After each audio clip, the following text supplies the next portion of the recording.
पैसा और सच्ची खुशी बुद्ध की नजर से। क्या पैसा सच में हैप्पीनेस खरीद सकता है, या फिर हैप्पीनेस किसी ऐसी चीज से आती है जो मटेरियल वेल्थ से परे है?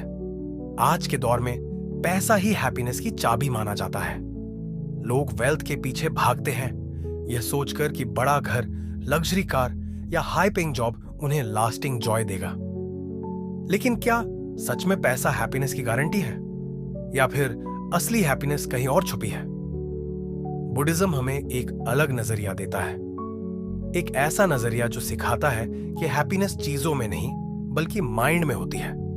आइए समझते हैं कि बुद्धिस्ट विजडम हमें वेल्थ, कंटेंटमेंट और सच्ची हैप्पीनेस के बारे में क्या सिखाती है। पैसा और सच्ची खुशी। पैसा कंफर्ट, सिक्योरिटी और प्लेजर्स जरूर देता है, लेकिन ये सब टेम्परेरी होते हैं। जब हम नया फोन, सपनों का घर, महंगे कपड़े खरीदते हैं तो हमें आनंद तो मिलता है, लेकिन धीरे धीरे एक्साइटमेंट खत्म हो जाती है। यही तो बुद्धिज्म का दुखा सिद्धांत है, एक अंतहीन प्यास जो कभी खत्म नहीं होती। जितना ज्यादा हम पाते हैं उतना ही और पाने की चाहत बढ़ती जाती है। राजा की बेचैनी और बुद्ध का ज्ञान एक समय की बात है। कोशाला के राजा प्रसेनजित, जो अपने समय के सबसे अमीर राजाओं में से एक थे, उनके पास गोल्ड, पावर, किंगडम सब कुछ था, फिर भी उनके मन में बेचैनी थी। वह बार बार बुद्धा के पास जाते और एक दिन उन्होंने सवाल किया, इतनी दौलत के बावजूद मैं अंदर से इतना खाली क्यों महसूस करता हूं?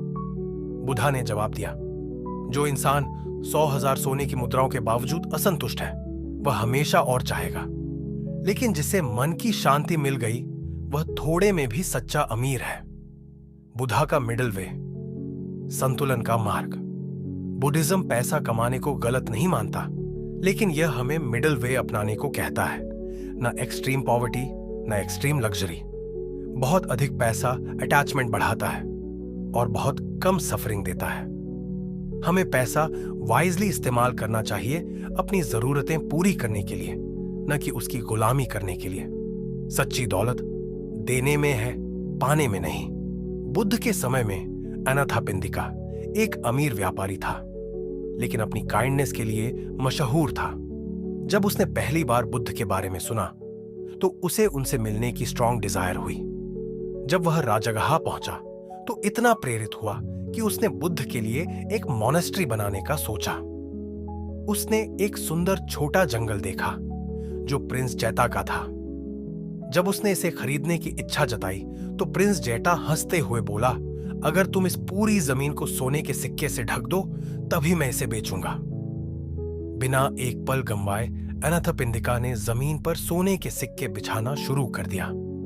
उसकी ईमानदारी देखकर राजकुमार ने जटावाना मोनेस्टेरी बनाने की अनुमति दे दी, जो बुद्धिस्ट टीचिंग्स का एक महत्वपूर्ण स्थान बना।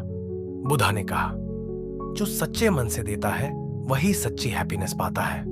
इम्परमानेंस, अनस्थिरता, पैसा स्थायी नहीं होता।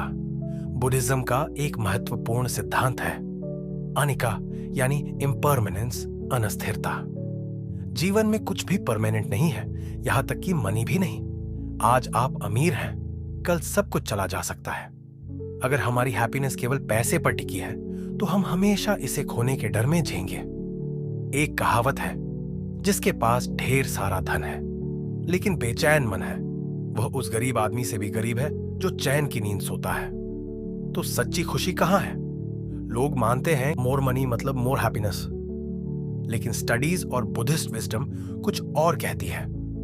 एक सर्टेन पॉइंट के बाद ज्यादा पैसा हैप्पीनेस नहीं देता, बल्कि एंजाइटी, चिंता, लालच, अटैचमेंट को बढ़ावा देता है। ट्रू हैप्पीनेस भीतर से आती है। मेडिटेशन और माइंडफुलनेस हमें सिखाते हैं कि प्रेजेंट मोमेंट को अप्रिशिएट करें, मटेरियल ऑब्सेशन से दूर रहे और ग्रैटिट्यूड को अपनाएं। जो इंसान अपने पास जो है उसी में खुश रहना सीख ले, वही असली अमीर है। तो आप क्या सोचते हैं? क्या पैसा वाकई हैप्पीनेस ला सकता है, या फिर असली खुशी कहीं और है? कमेंट में बताइए, और इस तरह के और वीडियोस के लिए हमारे चैनल को सब्सक्राइब कीजिए।